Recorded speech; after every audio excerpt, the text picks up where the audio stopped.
Car सेवा के ऊपर भी मैं सवाल आपसे पूछना चाहती हूँ, क्योंकि अखिल भारतीय अखाड़ा परिषद ये कह रहा है कि कृष्ण जन्मभूमि के लिए कार सेवा की शुरुआत उनकी तरफ से अगस्त में की जानी है। कार सेवा होनी चाहिए।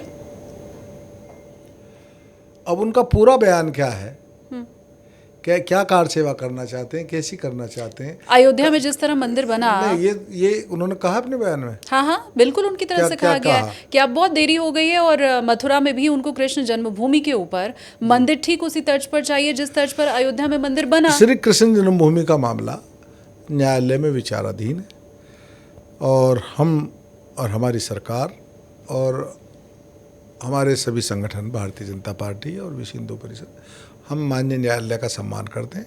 हम पहले राम जन्मभूमि में भी हम लोगों ने न्यायालय के निर्णय की प्रतीक्षा की, अब भी न्यायालय के निर्णय की प्रतीक्षा करेंगे। कार सेवा होनी चाहिए आपके हिसाब से? अभी अखाड़ा परिषद कह रहा है, जब होगी तब इस पर देखा जाएगा।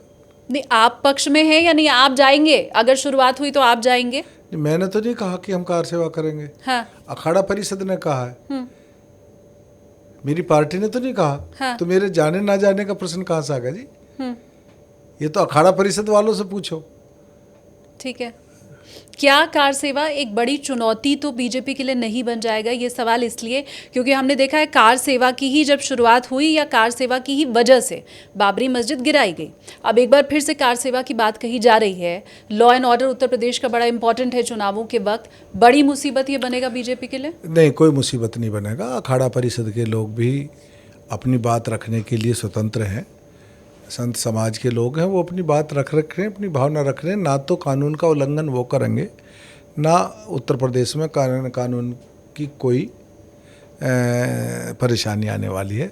कानून व्यवस्था जैसी सुदृढ़ मजबूत है वैसी ही रहेगी और सब कानून का सम्मान करते हैं। मुझे है भी भरोसा है अखाड़ा परिषद भी उसका सम्मान करेगी। अपनी बात कहने का उन्हें अधिकार है, अपनी भावनाएं व्यक्त करने का सबको अधिकार है। अखाड़ा परिषद की ही तरह उत्तर प्रदेश में ऐसे बहुत से लोग हैं जिन्हें ये महसूस हो रहा होगा कि अब बहुत देर हो रही है, हम इंतज़ार कर रहे हैं, क्योंकि हमेशा से ही नारा यही सुना गया है बीजेपी और संघ की तरफ से कि अयोध्या तो झांकी है, काशी मथुरा बाकी है। तो इस मामले में बहुत विलंब हो रहा है। शायद लोग ये चाहते थे कि बहुत त्वरित कोई निर्णय आए। संघ का कोई ऐसा बयान है?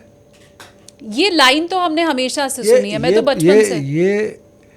ये उत्साही नौजवान राम भक्त, सनातन भक्त नौजवानों का एक नारा है और अच्छा नारा है। उनकी भावनाएं हैं। हर सनातनी चाहेगा कि राम, श्याम और विश्वनाथ हमारी आस्था के केंद्र हैं और वो मिलने चाहिए। और मैं भी ये कहता हूँ कि काशी में भी भगवान शिव का मंदिर हमको मिलना चाहिए और कृष्ण जन्मभूमि पर भी भगवान कृष्ण का भव्य मंदिर बनना चाहिए। इसमें कोई किसी प्रकार का हमको कहने में संकोच नहीं है, लेकिन हम संविधान और न्यायालय का सम्मान करते हैं। हम संविधान और न्यायालय की प्रक्रिया से ही आगे बढ़ेंगे। अयोध्या और काशी की बात हो रही है तो एक और बात मैं आपको बताऊं, मुख्यमंत्री योगी आदित्यनाथ ने हनुमानगढ़ी को लेकर के कहा था कि इन्हीं पापियों ने हनुमानगढ़ी की सीढ़ी पर नमाज पढ़वाने का काम किया था। अब उनकी तरफ से ये बयान दिया जाना, फिर उसके बाद तो फेहरिस्त और झड़ी लग गई सामने ये कहने की कि योगी जी गलत कह रहे हैं। बृजभूषण शरण सिंह वो कह रहे हैं कि ये बात गलत है। शंकराचार्य जी ये कह रहे हैं कि सबूत है तो पेश करो। अब अखिलेश जी ये कह रहे हैं कि योगी जी ने जो महापाप किया है ये बोल के उसका प्रायश्चित वो करें, स्वीकार करें कि राम मंदिर की चोरी से ध्यान भटकाने के लिए वो ये बातें कर रहे हैं। मैं ये कह रहा हूं कि योगी जी ने जो कहा है वो ठीक कहा है। योगी जी कभी गलत नहीं कहते। ये हुआ है वहां पर। योगी जी ने जो कहा है वो सही कहा है। इतना विश्वास योगी जी के ऊपर? हाँ। ऐसा कैसे? अरे हमारे मुख्यमंत्री हैं, वो एक पीठाधीश्वर हैं। वो कोई बात कह रहे हैं तो जिम्मेदारी के साथ कह रहे हैं। ये लोग तो राम भक्तों की हत्या करने वाले हैं। अखिलेश यादव जी, इनका परिवार निहत्थे लोगों को मार दिया था। ये कहते थे वहाँ मंदिर नहीं बनना चाहिए। कांवड़ पर इन्होंने प्रतिबंध लगाया था। इन्होंने रामलीला मैदान की बाउंड्री को पैसा नहीं मिलेगा, कब्रिस्तान को पैसा मिलेगा, हिंदू लड़कियों को साइकिल नहीं मिलेगी, मुस्लिम लड़कियों को साइकिल मिलेगी। ये फालतू की बात करते हैं लोग। इन्होंने जीवन भर सनातनियों का और हिंदुओं को अपमानित करने का काम किया। हमेशा भेदभाव और पक्षपात किया नहीं किया? बताइए। कब्रिस्तान की बाउंड्री बनेगी, शमशान की नहीं बनेगी। मस्जिद को पैसा मिलेगा, रामलीला मैदान को पैसा नहीं मिलेगा। मुस्लिम लड़की को साइकिल मिलेगी, हिंदू लड़की को नहीं मिलेगी। ये क्या था भाई? कांवड़ पर रोक लगा दो, डीजे नहीं बजाएंगे साहब, हैं, शंख नहीं बजाएंगे, घड़ियाल नहीं बजाएंगे, जैसे किसी मातम से चुपचाप निकल जाओ। आज ये बात करते हैं, इनके पाप का घड़ा भर चुका है।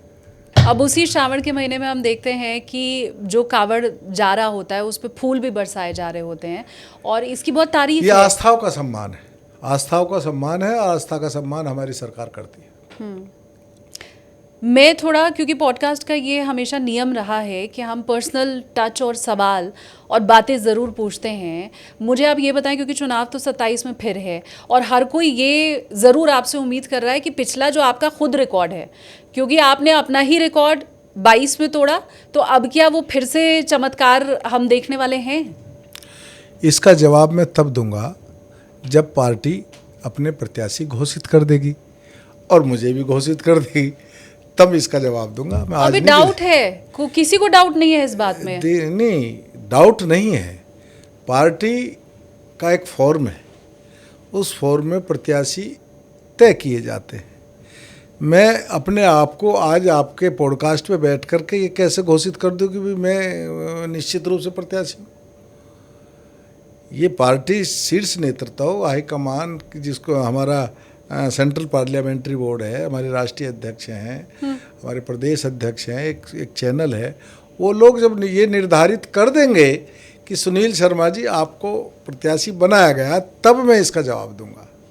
तो पिछली बार कैसे इतने रिकॉर्ड वोटों से आप जीते, वो आप बताइए। शायद ये भेद पिछली बार मैं 2,14,850 वोट से जीता था, जो उस वर्ष उस समय सर्वाधिक था। अब हालांकि वो आप जानते ही हैं कि जो अजीत पवार जी के स्थान पर इलेक्शन हुआ तो वहाँ कैंडिडेट ही नहीं था। हाँ। सामने वाले कैंडिडेट को 50 वोट मिले केवल, तो शायद वो संख्या उनकी ज़्यादा हो गई है। हाँ। लेकिन इलेक्शन को अगर हम देखें तो वो सर्वाधिक था। और मैं यही कहूँगा कि मैं तो पार्टी कार्यकर्ता हूँ, मैं तो कोई ग्लैमरस व्यक्ति नहीं हूँ किसी भी दृष्टि से, और मिडिल क्लास फैमिली का हूँ। आज भी मेरे बेटे, 2 बेटे हैं। हाँ। अभी दूसरे बेटे की अब शादी हुई है, वो बहू भी आ गई है, बड़ी बहू भी। मेरे तो बच्चे नौकरी करते हैं। हाँ। जैसे दूसरे को बालक बैग लेकर के बाइक से जाते हैं, ऐसे मेरा बेटा बाइक से जाता है गुड़गांव तक। हाँ, क्योंकि उनकी गाड़ी आपने ले ली है। ठीक है जी, ठीक है ना। तो मैं तो मिडिल क्लास फैमिली से बिलोंग करता हूँ, लेकिन पार्टी में वार्ड अध्यक्ष से लेकर के जिला अध्यक्ष और प्रदेश समिति तक और प्रभारी तक के दायित्व मैंने संभाले हैं। बजरंग दल से मैं आया हूँ, तो मेरे जो काम करने का अभ्यास है, जो पार्टी काम देती है वो करता हूँ। लेकिन इतना भारी वोट मिलने का कारण श्रेय मैं स्वयं को नहीं दे सकता।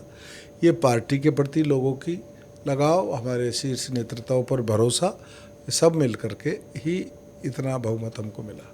बेटे की गाड़ी को क्यों हथियाया, ये बताइए। दरअसल मोदी जी ने आह्वान किया था, मैं ईवी एक तो मैं पारिवारिक कार्य से जब रहता हूँ तो अपना वाहन यूज करता हूँ, और हफ्ते में 2 दिन कम से कम मैं ईवी रखता हूँ। तो सैटरडे संडे उनकी छुट्टी रहती है, तो मैं उसके पास ईवी है मेरे छोटे बेटे के पास, तो उसका मैं उपयोग कर लेता हूँ। और अभी पर 2 दिन पहले मेरे साथ एक बहुत मज़ेदार घटना हुई। हाँ। कि मुरादनगर योगी जी को आना था, माननीय मुख्यमंत्री जी को, और 4:05 पे शायद उनको पहुँचना था। मैं थोड़ा भीड़ में कार्यक्रम में लेट हो गया, तो मुझको लगा कि कहीं मुख्यमंत्री जी मुझसे पहले ना पहुंच जाएं। तो मैंने अपने ड्राइवर से कहा भी थोड़ा जल्दी से करो, चलिएगा। तो मैं एक एस्कॉर्ट और एक वो गाड़ी थी मेरे पास जिसमें मैं चलता था, मेरी गाड़ी। मैंने दूसरी गाड़ी जो मेरे साथ चलती थी, मैंने उसको छुट्टी कर दी थी। मैं कहा भाई मैं एक एस्कॉर्ट एक गाड़ी से चलता हूँ। मैं अभी उत्तराखंड भी गया था तो भी एक गाड़ी लेकर के गया था, एक एस्कॉर्ट। लेकिन उस घटना से मुझको थोड़ा परिवर्तन करना पड़ा। अब हुआ क्या कि हम जा रहे थे तो मुरादनगर में अचानक एक सामने जो बस जा रही थी उसके ऊपर से एक बैग गिरा। हाँ। और बैग गिर करके मेरी गाड़ी के उसमें फंस गया। हाँ। धुरे में, और वो रगड़ रहा था बहुत ज़ोर से। हाँ। मैंने हमने गाड़ी साइड में लगाई, तभी योगी जी का हेलीकॉप्टर ऊपर दिख रहा था आता हुआ, उसको ITS में उतरना था। तो मैंने ड्राइवर से कहा यार इसे बैक करके जल्दी निकाल, फिर मुख्यमंत्री जी आ जाएंगे, क्या फायदा हम पहले पहुंच जाएं इनके स्वागत में। तो उसने कहा सर ये तो जैक लगा के निकालनी पड़ेगी। मैंने कहा यार ये जैक लगा के निकालेगा इतनी देर में देर हो जाएगी। हाँ। अब मैं क्या करूं, किसी को टेलीफोन करके गाड़ी मंगाऊं तो उसे भी टाइम लगेगा। तो मुझे सबसे अच्छा लगा कि मेरी जो पुलिस एस्कॉर्ट थी मैं उसी में बैठ करके गया। ठीक बात है। तो जो हमारे प्रधानमंत्री जी ने आह्वान किया, उसके बाद मेरे स्टाफ ने कहा कि नहीं सर एक गाड़ी आपको ज़रूर, दूसरी भाई APS भी चलेगा, अर्दली भी चलेगा, तो उनके लिए भी चाहिए एक गाड़ी आप रखो, 2 गाड़ी ज़रूर होनी चाहिए, एक आपके लिए एक अर्दली APS के लिए, अगर कोई इमरजेंसी आ जाए तो आप उससे मूव कर सकते हैं। मैंने कहा चलिए भाई ठीक है, तो हो जाता है। लेकिन मैं कहना चाह रहा हूँ कि मैं तो, जो आपका मूल प्रश्न था कि भाई हम कोई ग्लैमरस व्यक्ति नहीं है, तो हम तो ये मानते हैं कि जितना हमसे काम होता है क्षेत्र में काम करते हैं, लेकिन पार्टी के प्रति भारतीय जनता पार्टी, हमारे नेतृत्व माननीय मोदी जी आज दुनिया के सबसे सर्वाधिक लोकप्रिय व्यक्ति हैं, वो भारतीय जनता पार्टी के लीडर हैं। और योगी जी की भी अपनी एक पूरे देश में और पूरे प्रदेश में एक पहचान बनी है कि उन्होंने अच्छा काम करके दिखाया, तो लोग उसको समर्थन करते हैं। अरशद मदनी जी का बयान आया है, उस पे आपका रिएक्शन मैं लेना चाहती हूँ कि वो ये कह रहे हैं कि सरकार मस्जिद को मुसलमानों की बरकत समझती है, इसीलिए वहाँ पर बुलडोज़र चलाया जाता है। मतलब अखिलेश यादव अकेले नहीं हैं जो ये दोषारोपण कर रहे हो कि धर्म देख के बुलडोज़र चलता है, उसमें मदनी साहब भी पीछे हैं जुड़े हुए। मदनी साहब ये भी बताएं कि कहाँ ऐसा हुआ है कि कोई मस्जिद किसी ने अपनी संपत्ति में, वक्फ की संपत्ति में बनाई हो और बुलडोजर चल गया हो। बताना चाहिए ना मदनी जी को। सरकारी ज़मीन घेरने का अधिकार किसी को नहीं मिलेगा, चाहे वो कोई भी हो। अगर कहीं ऐसा होगा तो वहाँ कार्रवाई होगी, अन्यथा ऐसा कुछ नहीं है कि कोई वो मस्जिद है उसके लिए चला जा रहा। कितनी मस्जिद है उत्तर प्रदेश में, कितनी तोड़ दी गई, बताए ना मदनी। मस्जिद की आड़ में सरकारी ज़मीन पर कब्जा करने का अधिकार नहीं दिया जाएगा।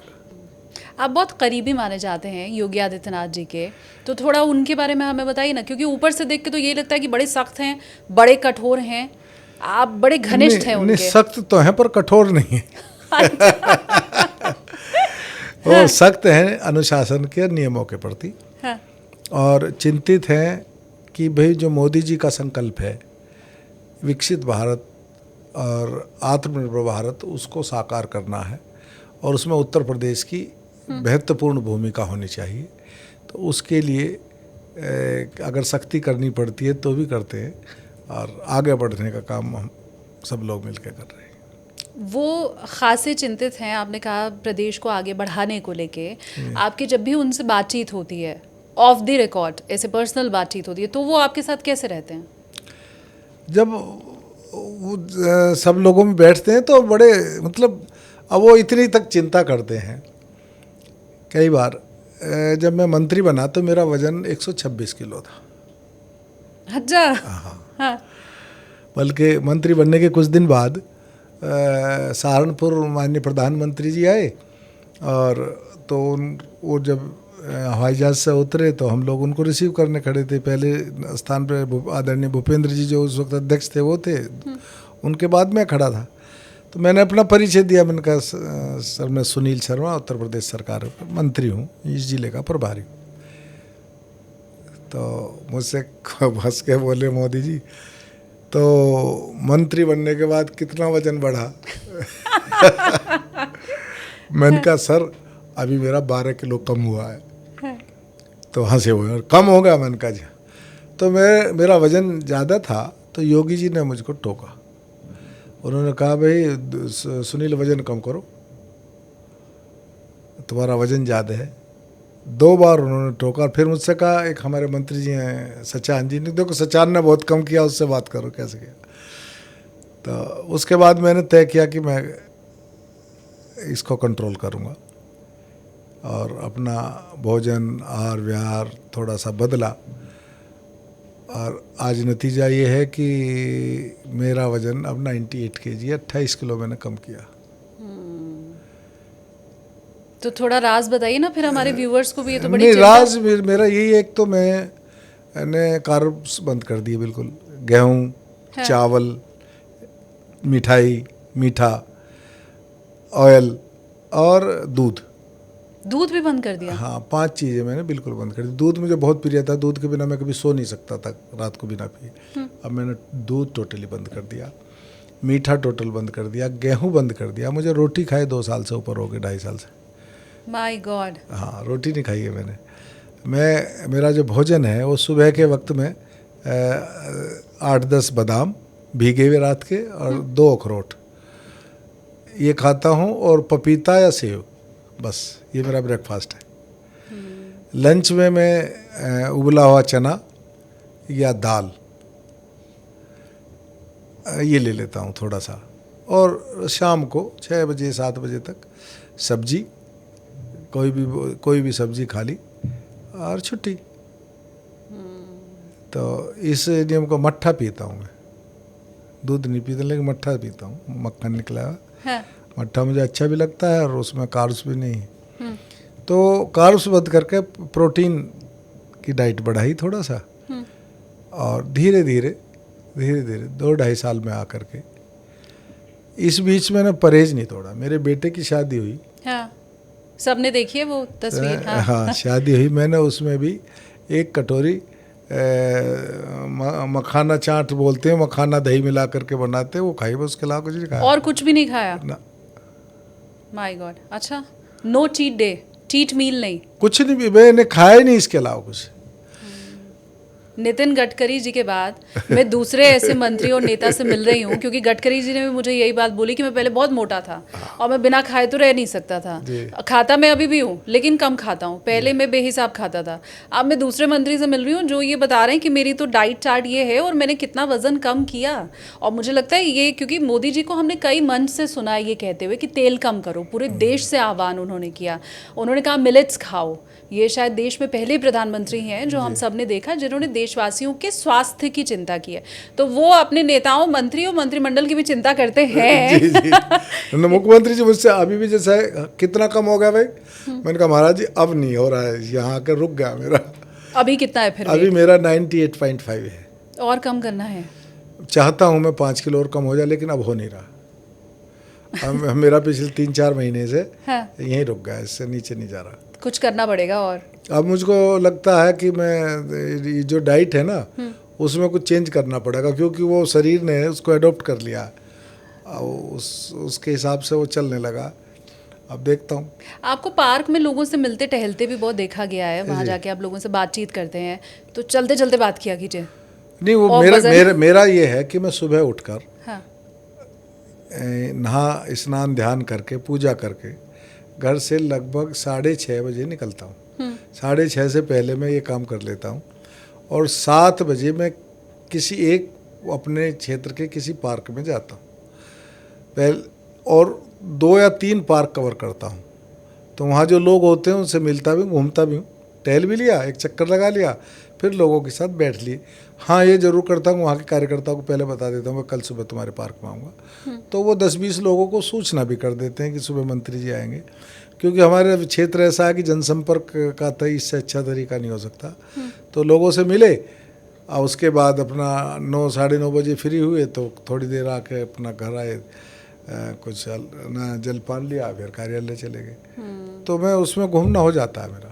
तो वो लोग जो मंत्री जी से मिलना चाहते होंगे लेकिन शायद मेरे पॉडकास्ट के पहले उन्हें जरिया नहीं पता होगा, तो अब आपको पता चल गया सुबह सुबह उठ के आपको पार्क जाना है, इलाके के जो नेता हैं। नहीं, उसके बाद में अगर मैं गाजियाबाद में हूँ तो मैं नियम से अपने कार्यालय जाता हूँ। मेरा कार्यालय राजेंद्र नगर में है, कर्ण गेट पुलिस चौकी है उसके बिल्कुल पास ही, और मैं 11 बजे के आसपास वहाँ पहुँच जाता हूँ, 1-2 घंटा जरूर रहता हूँ।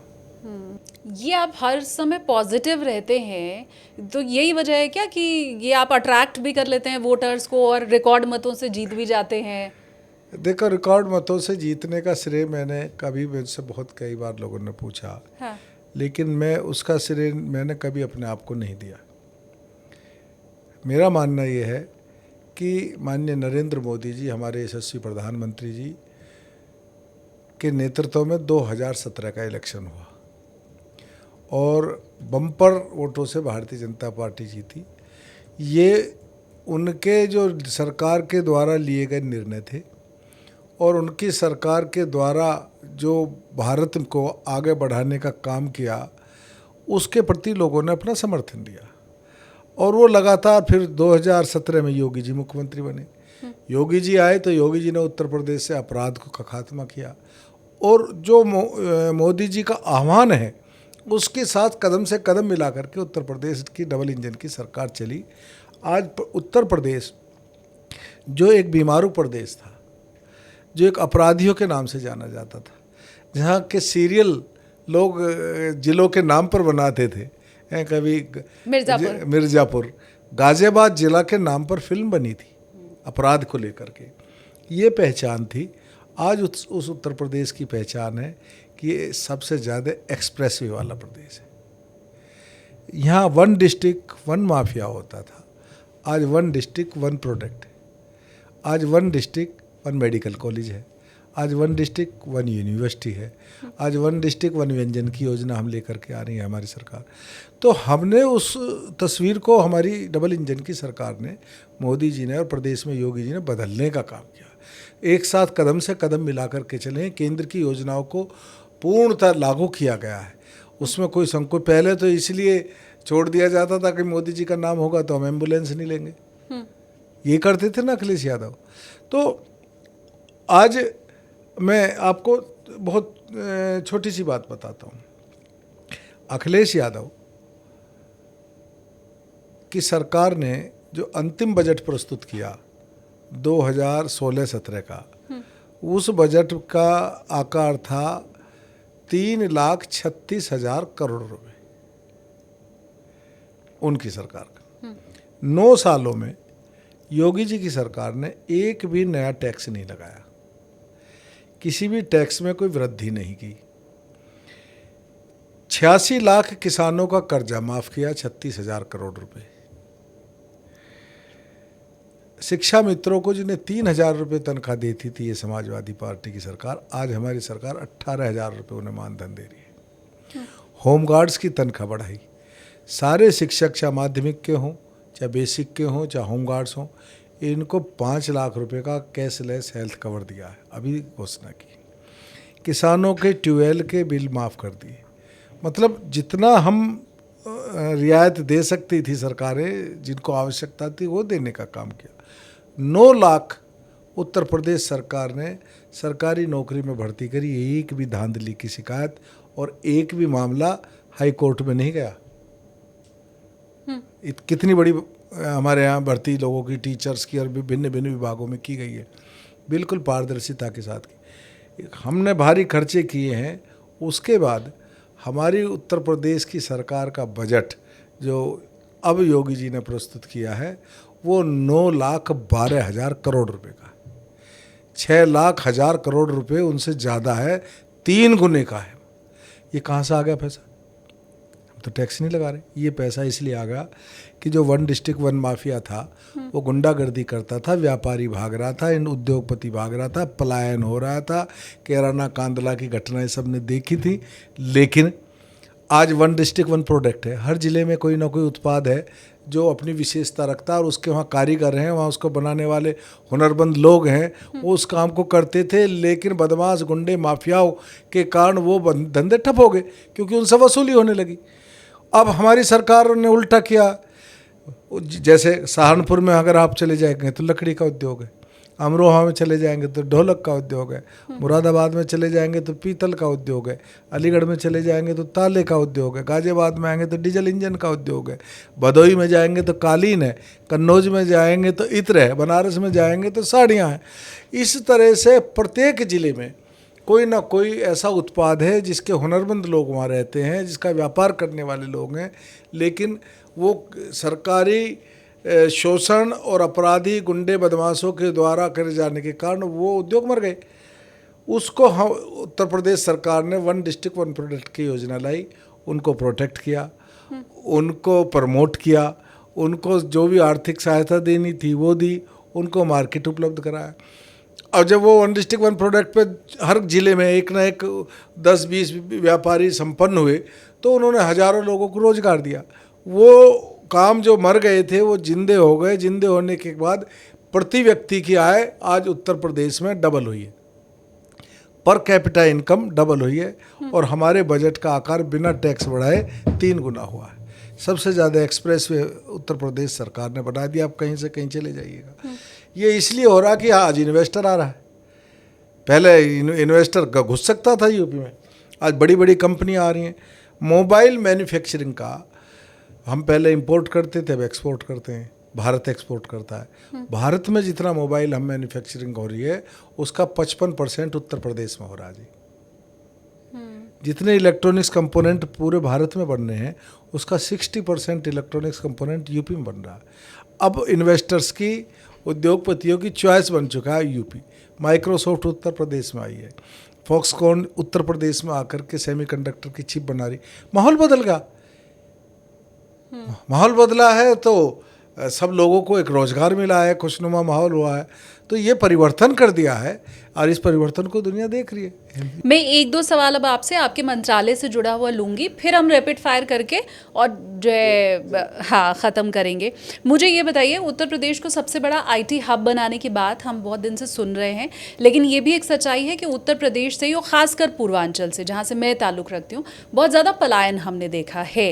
अभी भी युवाओं का पलायन हो रहा है। तो ये जो आईटी हब बनाने की बात उत्तर प्रदेश को है, वो कहाँ तक पहुँची है, आगे क्या बाकी देखिएगा। ये जो आपने कहा ये हमारी भी चिंता का विषय है और मैंने कई बार अपनी बैठकों में अधिकारियों को निर्देशित किया है कि भाई हमको पूर्वांचल की तरफ लोगों को आकर्षित करना होगा।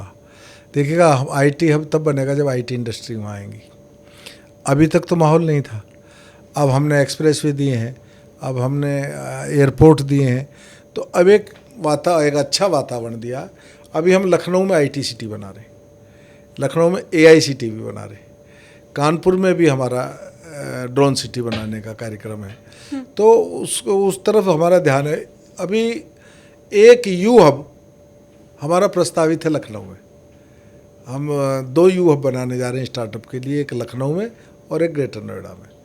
तो ग्रेटर नोएडा का बनेगा तो पूरा वेस्टर्न यूपी और ये उससे कवर होगा, और लखनऊ का होगा तो उसका ईस्टर्न में काफ़ी दूर तक जाएगा। तो हम यू हब बना रहे हैं, उसके लिए काम कर रहे हैं। अभी हमने स्टार्टअप के लिए नई पॉलिसी लेकर के आए हैं और स्टार्टअप मिशन डायरेक्टरेट बना रहे हैं। वो हमने प्रस्ताव पास कर दिया कैबिनेट में, क्योंकि अभी तक केवल ब्यूरोक्रेसी ही उसको देखती थी, यूपीएलसी देखती थी। अब उसके लिए एक अलग से एडवाइजरी कमेटी होगी जिसमें इंडस्ट्रियलिस्ट भी होंगे, जिसमें इंस्टीट्यूशंस हैं, आईआईटी, आईआईएम, इनके डायरेक्टर्स वगैरह भी होंगे, उस फील्ड के अनुभवी लोग होंगे, तो वो ज़्यादा तेज़ी से आगे बढ़ेगा। इस पे हम काम कर रहे हैं। एआई को लेके मेरा ख़ास सवाल है, क्योंकि मैं जितने भी एक्सपर्ट्स से मिली, खासकर क्योंकि मैं फाइनेंस के भी पॉडकास्ट करती हूँ, तो उन सभी एक्सपर्ट्स का ये कहना है कि इंडिया ऑलरेडी एआई में बहुत पिछड़ चुका है। उनका कहना है कि हम कंज्यूमर तो ज़रूर बन रहे हैं, लेकिन हम कोई बड़ा रिसर्च एआई के क्षेत्र में नहीं कर रहे हैं। उत्तर प्रदेश क्योंकि सबसे बड़ा राज्य भी है और आप बता भी रहे हैं कि आगे वो आपका विजन है, तो कैसे ये जो प्रॉब्लम है हमारी कि हम एआई के क्षेत्र में वर्ल्ड लेवल पे पिछड़ गए हैं, उसको कम्पीट करने की तैयारी है? देखिएगा, अब जहाँ हमने अब शुरुआत की है वो शुरुआत अगर 20 साल पहले होती तो हम नहीं पिछड़ते। एआई तो अभी आया है सर, हम नहीं, एआई अभी नहीं आया है। हाँ। हमारे यहाँ अब आया है, हमने उसको अडॉप्ट किया है। एआई बहुत पहले से है। अभी हम उत्तर प्रदेश सरकार एआई प्रज्ञा का एक कार्यक्रम हमने लिया है, जिसमें 10 लाख लोगों को, जिसमें सरकारी कर्मचारी भी हैं, इंस्टीट्यूशंस भी हैं, उनके बच्चों को हम एआई की बेसिक ट्रेनिंग दे रहे हैं। एक मिशन गंगा हमारी सरकार ने चलाया है कि हर गांव में हम कनेक्टिविटी देंगे और वो ट्रेनिंग का भी काम करेगा और उसको गांव में जोड़ने का और एम्प्लॉयमेंट देने का भी काम करेगा। और मुख्यमंत्री जी ने की इच्छा है कि हम एआई को स्कूल तक ले जाएं, और उस पर सरकार काम कर रही है। हम स्कूल तक एआई को लेकर जाने वाले हैं। आज ही की यह खबर है सर कि मध्य प्रदेश में यूसीसी अब लागू होने की आगे तैयारी हो रही है। क्या उत्तर प्रदेश में भी इसको लेके कोई सुगबुगाहट है? अभी ऐसा कोई चर्चा इस पर नहीं हुई है, इस पर होगी तो माननीय मुख्यमंत्री जी बताएंगे, इसमें अभी हम नहीं कह सकते कुछ। ठीक है, तो अब हम रैपिड फायर कर लेते हैं। पहला नाम जो मैं दे रही हूँ वो मुझे लगता है आपके सबसे पसंदीदा नेता का मैं बोलने जा रही हूँ, वो है योगी आदित्यनाथ जी। योगी आदित्यनाथ जी अपराधियों के लिए, अब क्या शब्द कहूँ, ऑल अप टू यू। अपराधियों के लिए उनका डंडा बहुत मजबूत है और विकास पुरुष है। ठीक है, ब्रजेश पाठक। ब्रजेश पाठक अच्छे व्यक्ति हैं, डिप्टी सीएम है हमारे और डायनेमिक है। डायनेमिक है। नरेंद्र मोदी जी। राष्ट्र नायक नहीं, विश्व के सबसे लोकप्रिय नेता। ठीक है, राजनाथ सिंह। राजनाथ सिंह जी एक बहुत अच्छे व्यक्ति हैं, बहुत व्यवहारिक व्यक्ति हैं, पार्टी के तो समर्पित हैं ही और कार्यकर्ताओं से आज भी कार्यकर्ताओं के भाव से मिलते हैं। अखिलेश यादव। युवराज हैं। अखिलेश यादव। राहुल गांधी। फिर क्या कहूँ उसके लिए, भगवान उसको अच्छा सेहत दे और कांग्रेस की लीडरशिप में इसी प्रकार बरकरार रखे। ठीक है, असदुद्दीन ओवैसी। फिरका प्रस्त लोग हैं। ठीक है, आखिरी नाम है प्रियंका गांधी। अभी तो बेचारी कुछ है ही नहीं, उसके बारे में क्या कहूँ। ठीक है, धन्यवाद सर, आपने इतना हमें समय भी दिया, लेकिन जाते जाते मैं आपको बहुत सारी शुभकामनाएं दूंगी। आपने एक नहीं 2 चुनावों में रिकॉर्ड भी बनाया है। उत्तर प्रदेश में आने वाले समय में चुनाव ही है, तो आप अपने ही रिकॉर्ड को फिर से तोड़ें और फिर से आपका नाम दर्ज हो पाए, इसके लिए बहुत सारी आपको शुभकामनाएं और धन्यवाद, आपने हमें समय दिया। Thank you.